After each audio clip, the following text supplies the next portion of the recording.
Dome. Here we are, folks. It's springtime here in Collinsport. Well, it's almost springtime.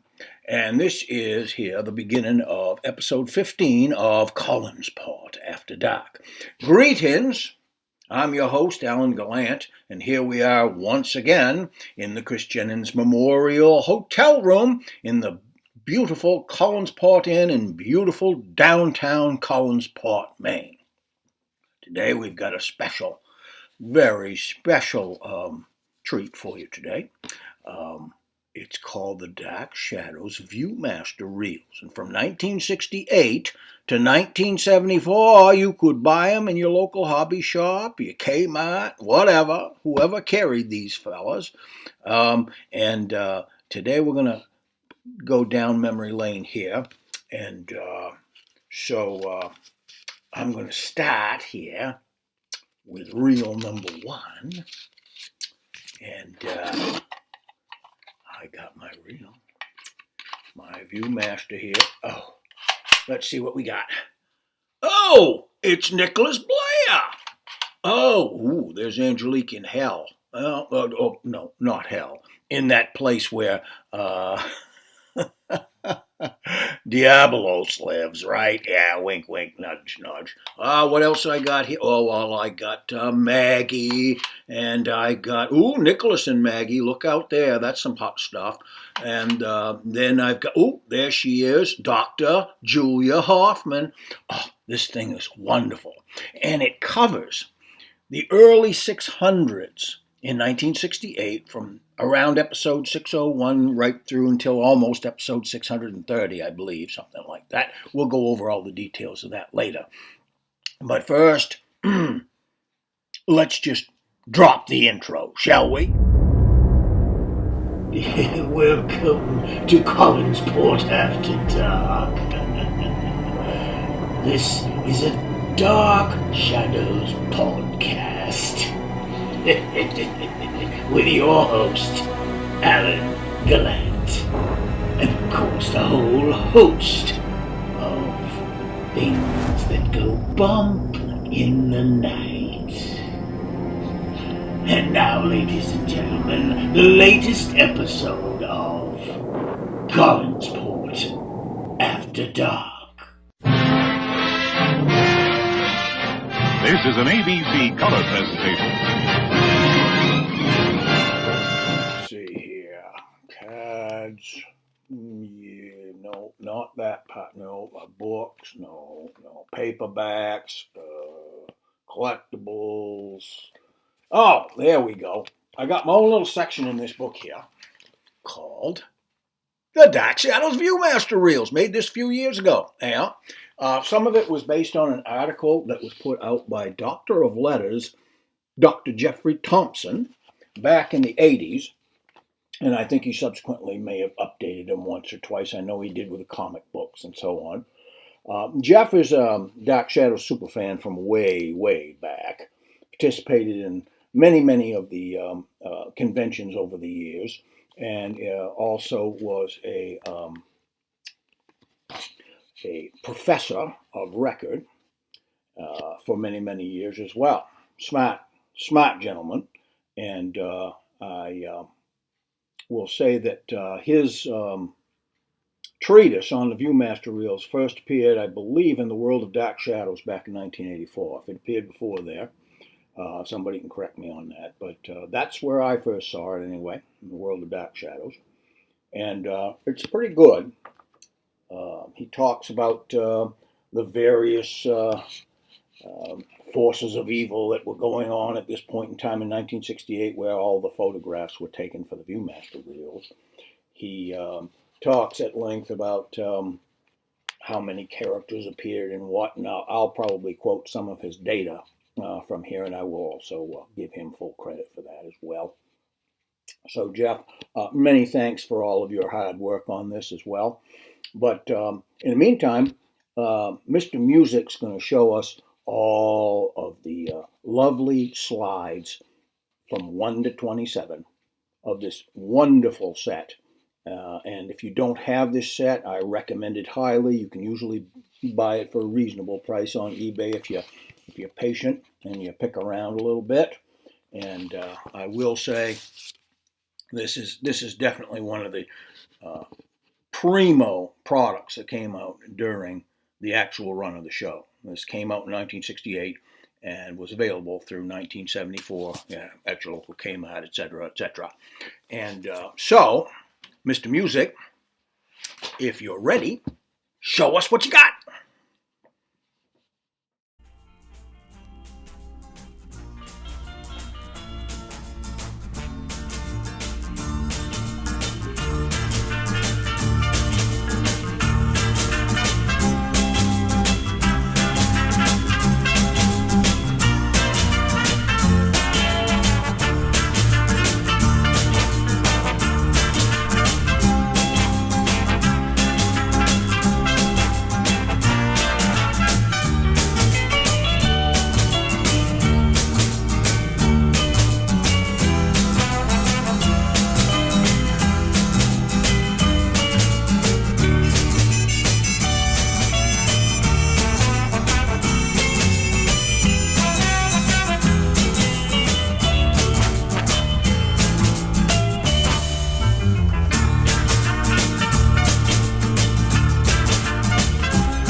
A scintillating trip down memory lane through the slides and also the booklet that came with the Dark Shadows Viewmasters from 1968.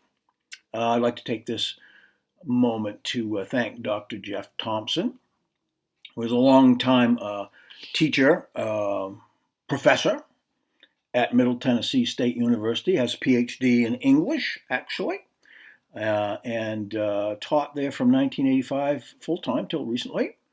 And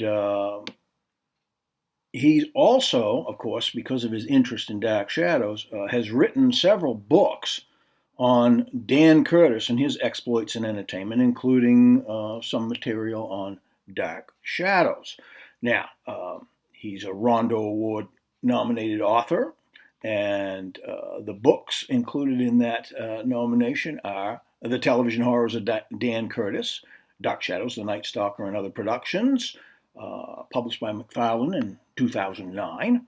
House of Dan Curtis, The Television Mysteries of the Dark Shadows Auteur, published by Westview in 2010. And Knights of Dan Curtis, The Television Epics of the Dark Shadows Auteur, which is published by Ideas in 2016. Jeff also has published chapters and articles in many publications over the years, and is well respected, not only in the Dark Shadows community, but the academic community as well. So, now that we've gone on with that, I'd like to give you a little bit of background information on these Viewmaster reels, courtesy of Jeff Thompson, including a section on the frequency of certain actors appearing in the Viewmaster reels. In his treatise, Jeff says, surprisingly, the Dark Shadows performer who receives the most exposure in the 21 frames DS Viewmaster packet is not Jonathan Frid, and not Barnabas Collins, obviously, but it's Humbert Astrato as Warlock Nicholas Blair. Astrato appeared in 8 of the 21 frames, while Jonathan Frid's Barnabas is seen in 7, so it's close, photo finish, but Astrato gets the nod. Alara Parker materializes as Vampirus Angelique in 6 frames. Joel Crothers as Joe Haskell appears in 4. Catherine Lee Scott as Maggie Evans and Marie Wallace as Eve are seen in 3 frames each.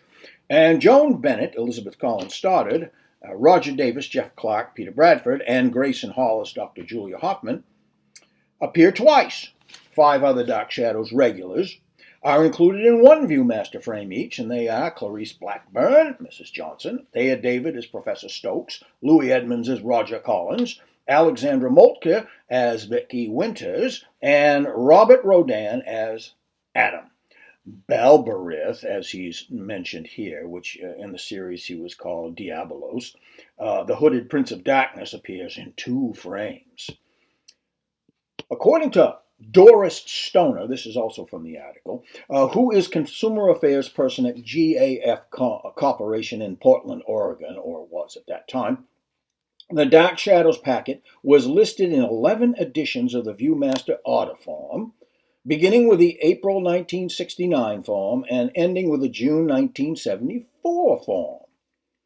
The DS Viewmaster was discontinued, quote, like most discontinued subjects, unquote, reports Mrs. Stoner, quote, due to low sales volume.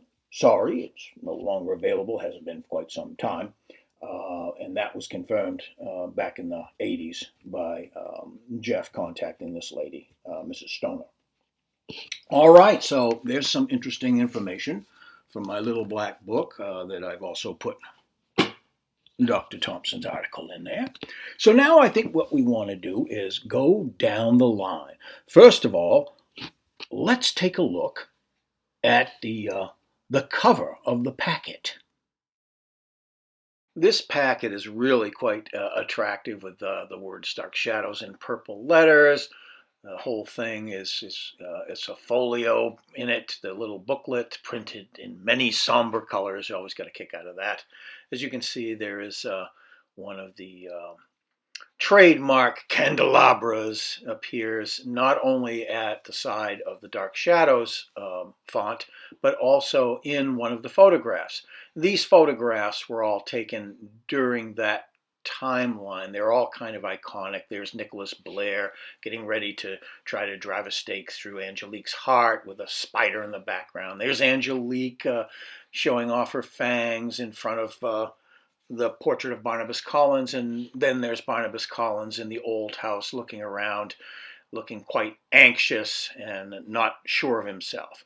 All of these pictures that you're about to see, the slides, take place between episode 606, which was taped on the 14th of October 1968 and aired on the 21st of October 1968, and episode 629, which was taped on the 14th of November 1968 and aired on the 21st of November 1968. And now from the inside front cover of the Dark Shadows Viewmaster booklet is the introduction, which I will read to you now.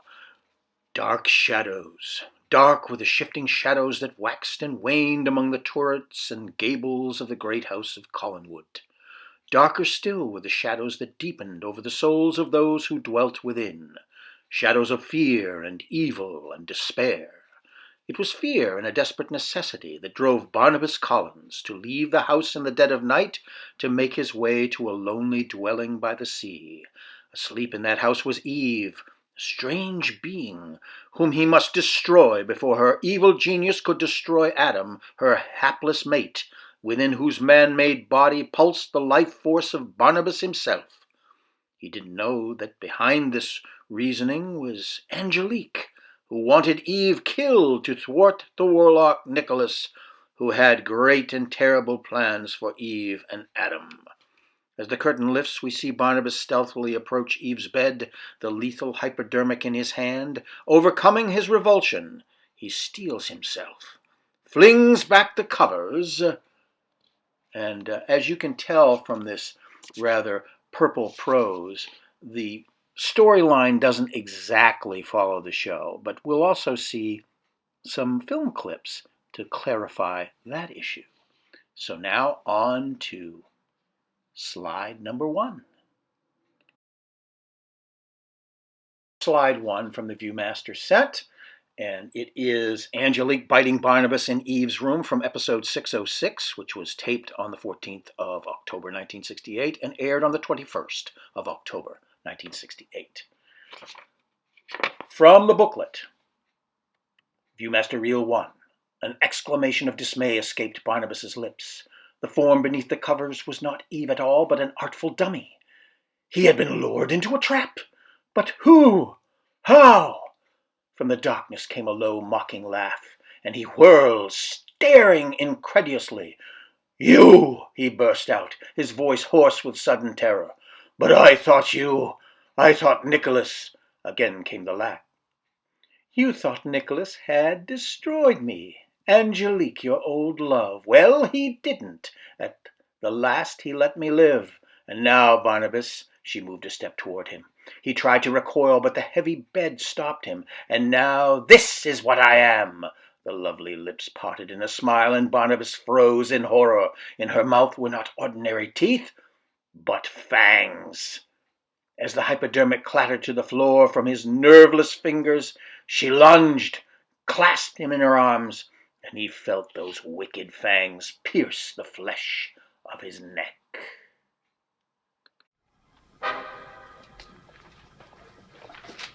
Hello, Barnabas.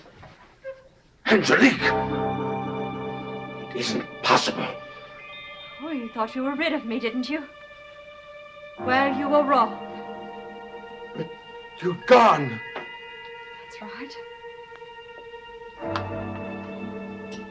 Nicholas Blair destroyed you. And he allowed me to live again. No! Frightened, aren't you? Oh, I like seeing that expression in your face. I've been waiting for this moment for a long time. Get away from me. Aren't you curious to know why I'm alive? How Nicholas allowed me to live? This is what I am.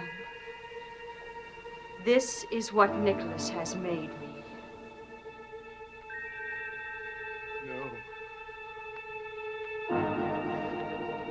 No. No.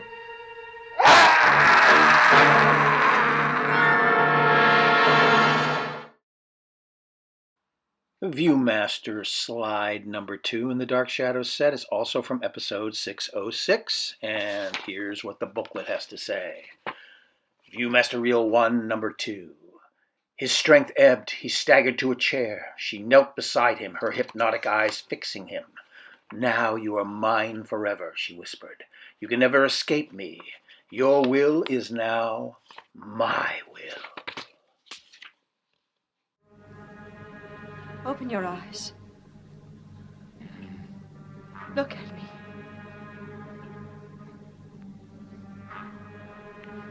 Angelique. Yes, it's Angelique. Your bride. The only bride you'll ever have. I will never be rid of you, will I? Never. As long as I live, you will exist to torment me. That's right. You'll never escape me now. I thought I finally had. I should have known better. Reel number 1, slide 3. Julia, Barnabas, and Stokes in the old house, also from episode 606. Every step a monumental labor. So weak he had grown, Barnabas dragged himself back to the great house. Awaiting him were Dr. Julia Hoffman, who had created Adam by a series of transplants as part of Nicholas's great experiment. Whither was Professor Stokes? All Barnabas could tell them were the lies Angelique willed him to voice. "I didn't do away with Eve," he panted. "She wasn't there. Nobody was there. I searched the house. No one." Now let's have a clip to see what the show revealed. Got into Blair's house. I found the room where Eve was supposed to be sleeping, but she wasn't there. And I searched the entire house, but it was empty. Are you certain? Of course I am. I wouldn't have left if I had thought that there was a chance she might be there. Barnabas, this doesn't make any sense. Why not? Well, because we were so certain that Eve was in that house. We had proof. Well, she may have been there. Adam may have been there, but there was no indication of their having been there while I was there. Well, where else could they possibly be? I don't know, Julia. I don't know. I wish I did. Did Blair see you leave the house? No. He left here only about 10 minutes ago. We tried to delay him, but we couldn't. We were so afraid that he would find you. Well, he didn't. I was very careful not to disturb anything. He'll never know I was there. Slide number 4, Nicholas discovers fang marks on Adam. This is from episode 607, which was taped on the 16th of October 1968 and aired on the 22nd of October 1968. But Adam was there in the house by the sea, and he had that moment awakened to the touch of his master, Nicholas Blair, who had sold his soul to Balberith, a prince of darkness, a.k.a. Diabolos. He exclaimed as his eye caught fresh fang marks on Adam's neck, identical with those on Barnabas's. Also, Adam was strangely weak, just as Barnabas was, and tormented by fear. His voice was a whisper. "Nicholas, something horrible has happened, hasn't it? Something to do with Angelique." The handsome but sinister face of Nicholas was grim as he got to his feet. "It has," he told the frightened Adam. "But it won't happen again, I promise you. Go back to sleep. I'm going now to have a word with a certain woman and take care of this matter." Marks? Yes. There are marks on your neck. Look.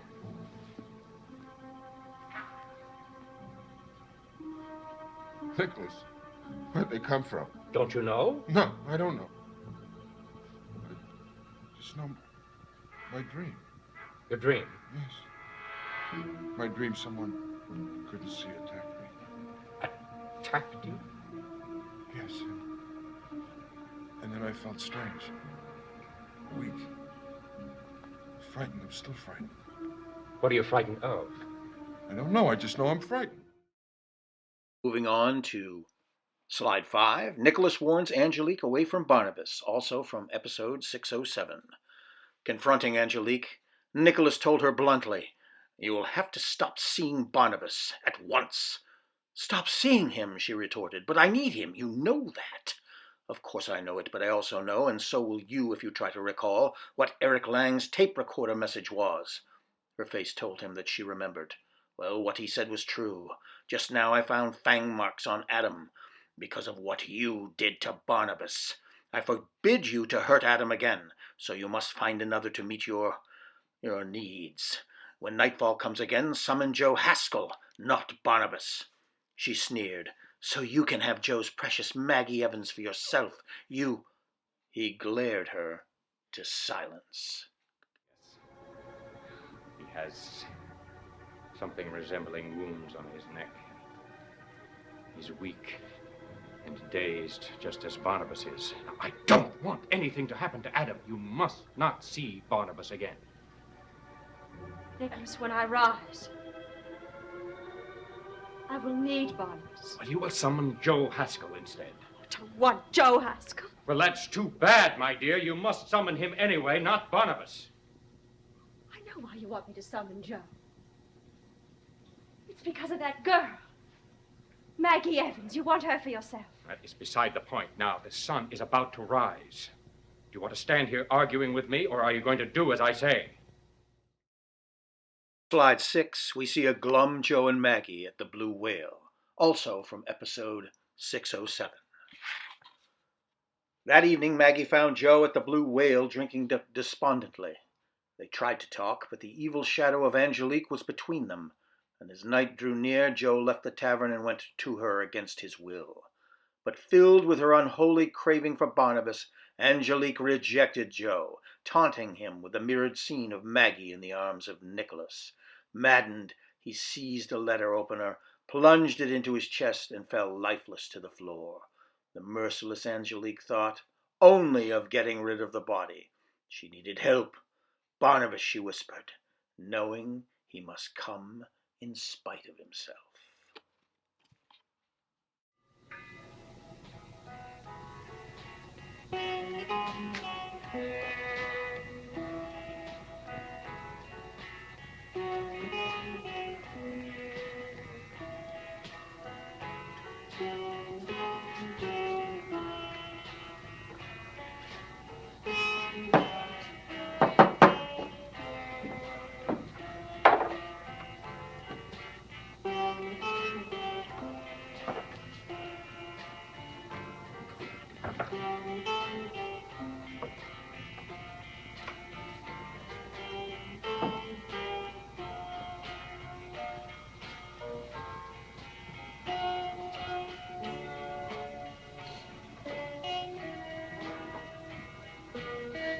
Hello, Joe. I don't think you're going to speak to me. I wasn't. You look ridiculous. It's myself I ought to kill. Hate myself. Hate everything I've become. I'll never be anything else. Not now. Oh, will you please leave? I don't want to live. I want to die. I want to die. Joe, if you won't leave me, I'll leave you. I know how much you bore me.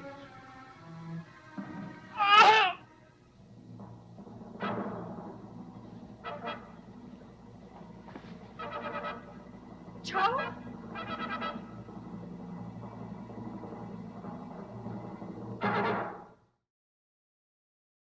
The seventh and final slide on reel number 1, we see Barnabas and Angelique looking over a stabbed Joe. This is from episode 601, which was taped out of sequence on the 15th of October, 1968, and aired on the 23rd of October, 1968. Impelled to answer Angelique's summons, Barnabas arrived to find her in a strange state of excitement, and on the floor the lifeless body of Joe Haskell, who had been his rival for the frightening affections of the woman in white. "Take him away," she commanded hysterically. Obeying, he caught sight of something that turned his blood to ice water. There on the dead man's neck were fresh marks like those on his own. Was it possible? With Joe already dead, had Angelique...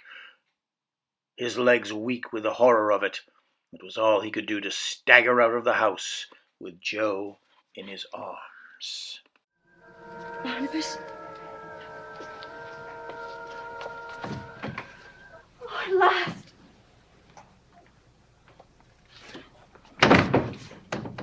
Won't you ever leave me alone? You don't ever believe I need you, do you?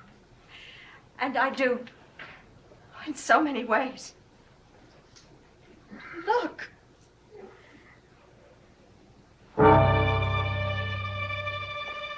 Joe? Barnabas, he did it to himself. Why? Don't ask me questions. Why did he do it? Why? He's dying.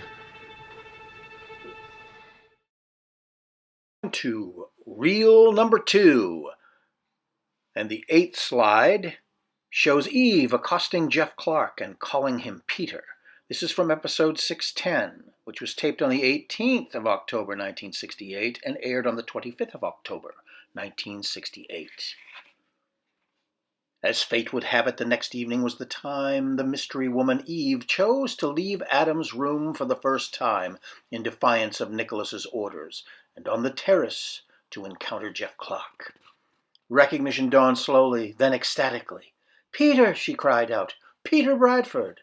Bewildered, he denied the name, but she insisted. "But you are Peter, my Peter Bradford. But I saw you die. Long, long ago." A sob broke from her, and she ran from the terrace. Peter Bradford. Who are you? It doesn't matter. But that isn't my name. Peter Bradford. Yes. Yes, it is. I know you. Even though you're dressed so strangely, everything else about you is the same. I don't know what you're talking about. Oh, I thought we'd never see each other again because you were dead. I watched you die. I don't know who you are. You should. No, I don't. I've never seen you before in my life. You can't pretend you don't know me. I'm not pretending. You must be. This is a joke, isn't it? It's a joke. No, Peter. Look, don't call me that. Still in Reel 2, slide 9 shows Nicholas hypnotizing Eve before a candle, also from episode 610. Bewildered, Eve fled back to Adam's room, only to find Nicholas awaiting her, demanding to know whom she had seen that disturbed her. Her answer was confusing, but it told him enough to know that Jeff Clark was involved. Needing to know more, he mesmerized her to send her back to her previous life nearly 200 years before. "Fix your eyes on the candle," he commanded, "and concentrate. You are moving back through the years, back." First Eve went limp. Then she stiffened and cried out, "Peter, I did it for us. For you and me, I killed Philippe. Because he would have killed you. I swear he would. Peter, don't look at me that way. Don't condemn me. I tell you I had to do it, Peter." I would like you to sit. Why? Don't ask questions. Everything will be quite clear in a moment. Now, Eve, I would like you to look at this candle. I would like you to look at the flame on this candle. I'd like you to look deeply into the flame. Keep looking deeper, until you begin to feel light and relaxed. Deeper. Continuing with episode 610, slide 10 shows Eve meeting Peter in 1796.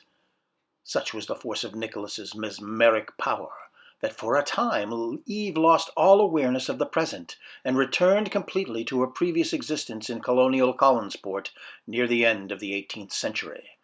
Reliving her tragic confrontation with Peter Bradford, she cried out again and again under the merciless lash of his anger at her slaying of Philippe, who had tried to come between them. In the end, Peter had rejected her utterly with the cruel words, "Get out of my life and never return." But now Peter himself had returned. Watching her with fascinated eyes, Nicholas saw her suddenly snap out of the trance, tears streaming from her eyes, murmuring, "The man I saw tonight is Peter Bradford, and I love him." Everything is hazy, but I see something. What is it? A room. I can't see it clearly. There's a figure. 2 figures. Sitting at a desk.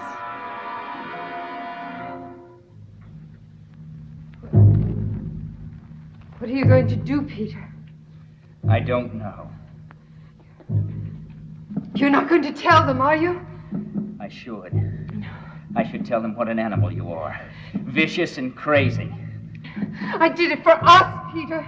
For us. Why can't you understand that? I'll never understand. But Philippe would have kept us apart. He would have killed you. So the answer was for you to kill him. Yes. Just... In slide 11, we return to some sort of domestic scene where Liz worries Vicky with her death obsession, also from episode 610. While Eve's retreat to the past was going on at Blair House, fear permeated one of the rooms at Collinwood like a tangible thing. Victoria Winters, trying to tell Elizabeth Stoddard about her plans for marriage with Jeff, found the older woman returning again to the dread conviction that had been growing on her for some time, that her fate was to be buried alive. Vicky's efforts to make light of this obsession met with no success. "It's no use talking," Elizabeth insisted. "I can hear the spirits of the dead. They say I will be among them. But I will not be dead." The best thing for me was to keep my mind occupied. Would you like me to help you with your wedding plans? Yes, I would love that. Perhaps if you keep me busy enough, I can even convince myself that I'll be alive on your wedding day. Mrs. Stoddard. I'm sorry, Vicky, but even in my better moments, I can't help dwelling on it. I don't understand it. I understand about fear, but fear has to be caused by something. I know. The doctor's just as mystified as you, I, and everyone else. Perhaps this won't be of any help to you. But I know you're not going to die. You and the doctor, at least, are in complete agreement. He says I'm in excellent physical condition. And yet, there was the other night, when I collapsed. You all thought I was dead. Oh, I recovered in a little while. But the terrifying thing is that it's going to happen again. And when it does, I may not become conscious quite so quickly. 12 takes us to one of the bedrooms of the old house where Barnabas prepares to give Joe some poisoned medicine. This is from episode 613, which was taped on the 23rd of October 1968 and aired on the 30th of October 1968. In another room of the great house, time was running out for Joe Haskell, who hadn't quite succeeded in killing himself. Poison, however, had been poured into his medicine by Harry Johnson, and now Barnabas, moving like a sleepwalker at Angelique's command, was about to feed the concoction to the helpless man. He was aware that he was about to commit a murderous act, but was unable to stop himself. At the ultimate moment, chance intervened. Julia Hoffman, seeking the professor, burst into the room barely in time to knock the spoon from Barnabas's hand. Barnabas. What are you doing? Giving him his medicine. No, I told you it isn't time to give him his medicine now. Yes, it is. The time has come. No, I told you that he wasn't to get any more dosage tonight. You said that? Yes, you know very well that I said that. Yes, you did. Then why were you giving it to him? Well, I don't know. I must have thought the morning had come. Well, how could you think that? It's still dark out. Yes, it is, isn't it? Dark, very dark. Slide 13 also takes place in the old house, but down in the drawing room where Mrs. Johnson tries to stop Joe from strangling Barnabas Collins. This came from episode 614, which was taped on the 24th of October 1968 and aired on the 31st of October, Halloween 1968. Joe emerged at last from his death-like sleep, just in time to hear Julia say the medicine was poisoned, and that Barnabas had tried to give it to him. Enraged, Joe seized a cord and prowled the darkening house until he found Barnabas dozing in his chair. Whipping the cord around the defenseless neck, he jerked it tighter, tighter. Barnabas's eyes bulged. The world turned black. Again, fate took a hand in the form of a woman. Mrs. Johnson appeared and with a scream hurled herself on the panting Joe and loosened his grip on the murderous cord. Barnabas slid lifeless to the floor. No! Stop it! Know what he's like? Stop no one knows what he's really like. Let go of him! Let go! You must be out of your mind! I'm not. He's the reason. No, whatever happened? I've got to do it. I've got to do it. It's the only way she'll have me. No! You can't stop me! No one can stop me. Nothing can. Help! Nothing can. Someone help! Oh, please! Please!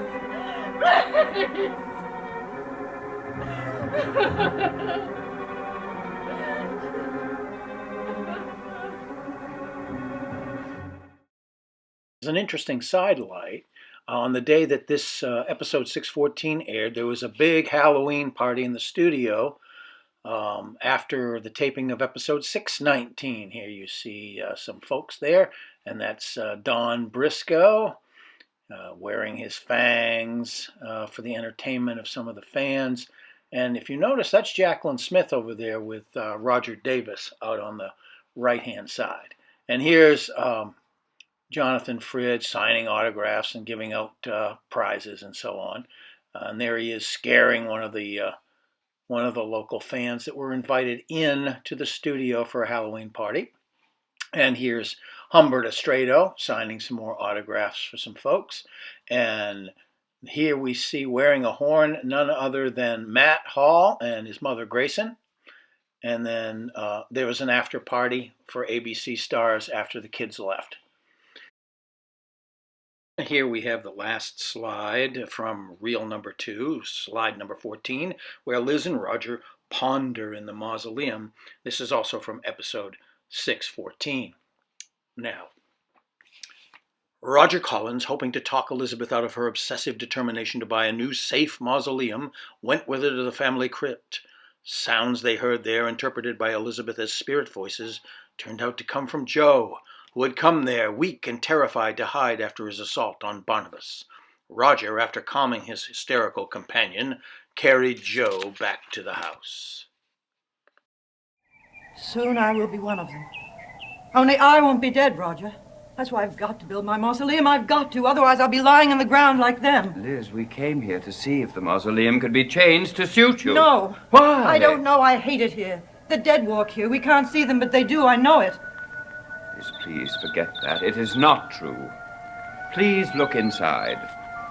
There are spirits here, watching us, envying us, because they want to live. They hate us because we're alive. Don't you feel that, Roger? We are going into the mausoleum. No, I can't. We are going to do what we came to do.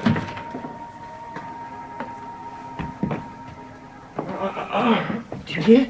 Do you? Oh, my God. It's Joe. It's Joe Haskell. And now at the top of reel 3, slide number 15, Angelique holds Barnabas prisoner in an abandoned building. This is from episode 618, which was taped on the 30th of October 1968 and aired on the 6th of November 1968. With the setting of each day's sun, Angelique became bolder and more rebellious against her domination by Nicholas. She would outwit him and make Barnabas hers forever. Then he too would sleep in coffins by day, and by night roam the world seeking. Luring him to a secret cave by the sea, she bared her fangs and grasped him in her terrible embrace, draining his life essences almost to the last drop. When he recovered enough to speak, he panted, "You've gone too far. I'm going to die. I hope I die. And Nicholas will wreak a fearful vengeance on you." In reply, she shrieked, "I defy him to do his worst, and you will not die. You will be mine forever." And with that, she fled back to her crypt, for day was near.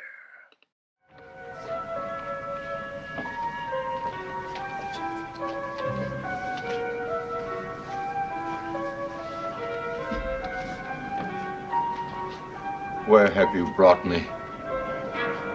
What is this place? You're near the sea. Far away from anyone who may want to find you. And this is where you'll stay. Until it's time for you and I for us to go away together.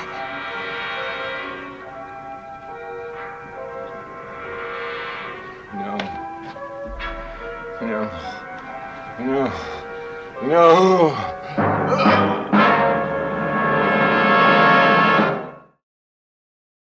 16 shows Nicholas hovering over Angelique's coffin with a stake. This is from episode 622, which was taped on November 5th, 1968, and aired on the 12th of November, 1968. Though she defied him, Angelique did not deceive Nicholas. Discovering that Adam had weakened to the point of death, he knew that Angelique was endangering the life of Barnabas and ruining his plans. For this she must pay with her life, and the only way to take the life of a vampire was to drive a silver stake through her breast as she lay sleeping in her crypt.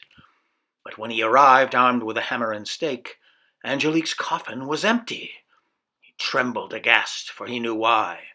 Balberith, his own master, had summoned her to the netherworld, and the outcome of that meeting could bode nothing but ill for Nicholas, because he had been outwitted by Angelique's greed for Barnabas.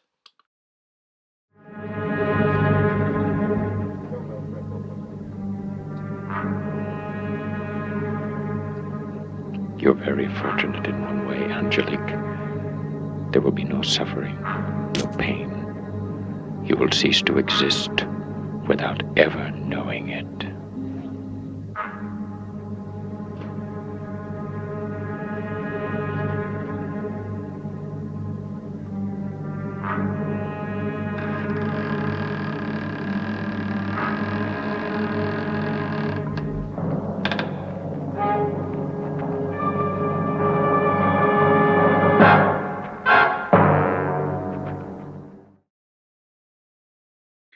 The 17th slide in our series features Angelique meeting Diabolos in the netherworld. This is from episode 628, taped on the 13th of November 1968 and aired on the 20th of November 1968. It is the first of 3 slides from episode 628. The evil miasma of the netherworld curled around the golden head of Angelique, and the hooded figure spoke in awesome tones. My faithless servant Nicholas has become enamored of a mortal female named Maggie, while you, Angelique, have defied him. You shall be rewarded, and he shall suffer a dreadful punishment. He paused while the screams of the damned swelled up and then receded. Then he went on. As your reward, Angelique, I will remove the curse I put upon you, and you will return to human form.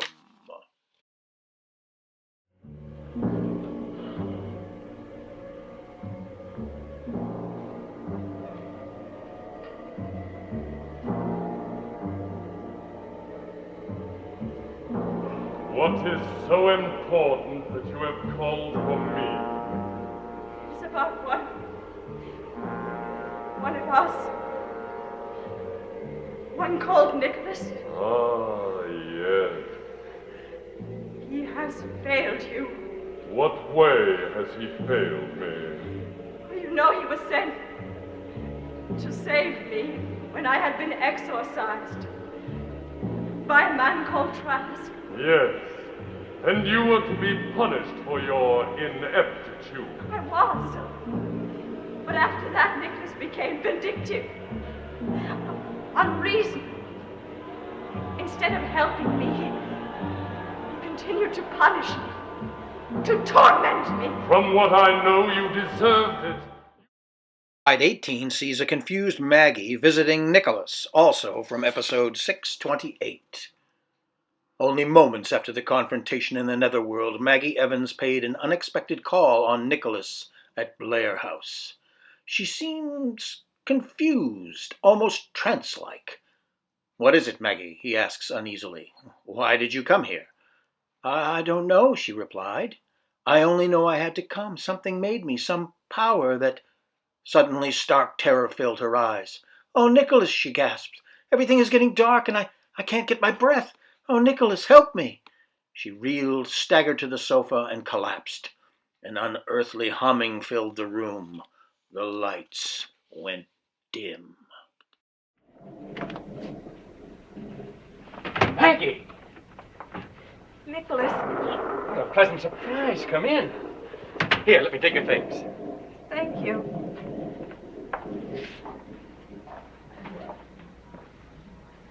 Now, to what do I owe the pleasure of this visit?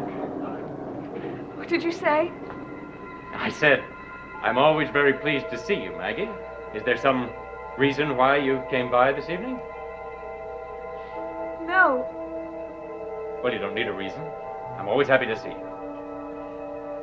Nicholas, Yes? I don't know why I'm here. Action picks up in slide 19. Diablo speaks to Nicholas directly through Maggie. Also episode 628.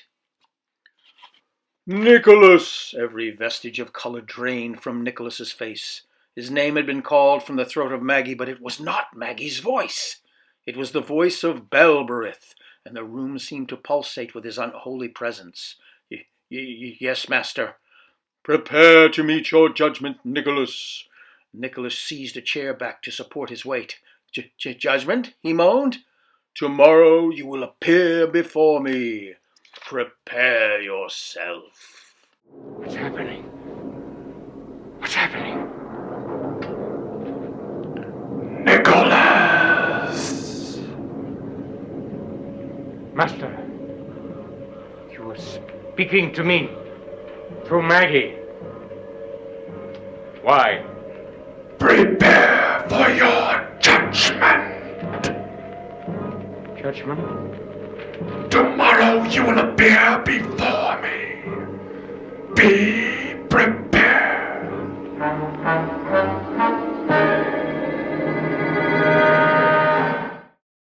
In slide 20, Nicholas forces Julia to redo the experiment.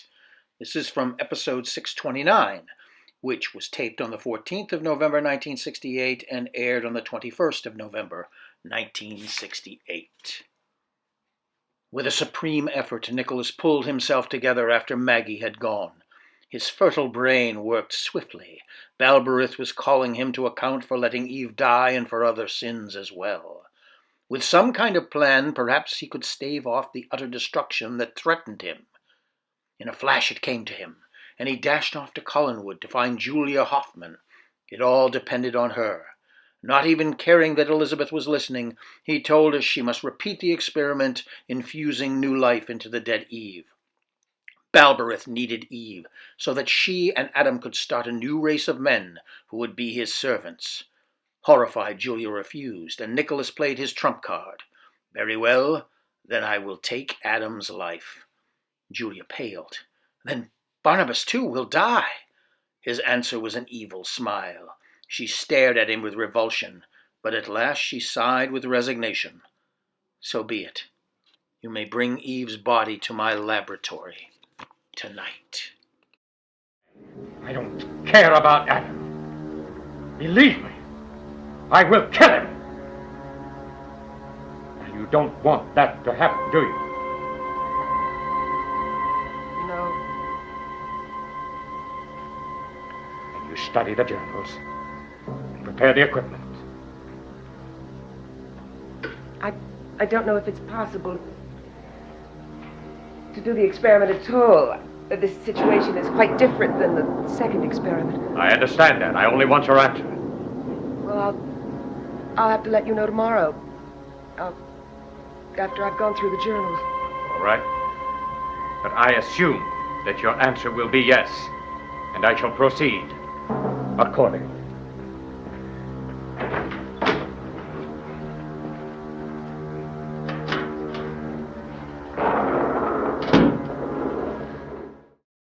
Slide 21, the final slide in Reel 3 and the final slide in the entire Dark Shadows Viewmaster reel set. Diablo summons Nicholas to the Netherworld. Also episode 629. Nicholas's hour had come. He stood before Balberith in limbo, pleading for one more chance. If the experiment worked, he could go on serving his master in the human world and have Maggie besides. His proposal met cosmic scorn. I give no second chance, Nicholas, as you did with Angelique. No, you will return here for eternity. But if the experiment is successful, you may bring the woman with you. Bring her? But that means she must die. Of course, on the black altar. The fiend's laughter rose, filling the vast corridors of limbo. Go, Nicholas, go back to Earth and prepare your wedding plans. Roiling masses of fog billowed above the towers of Collinwood as Nicholas returned, creating, even by day, dark shadows.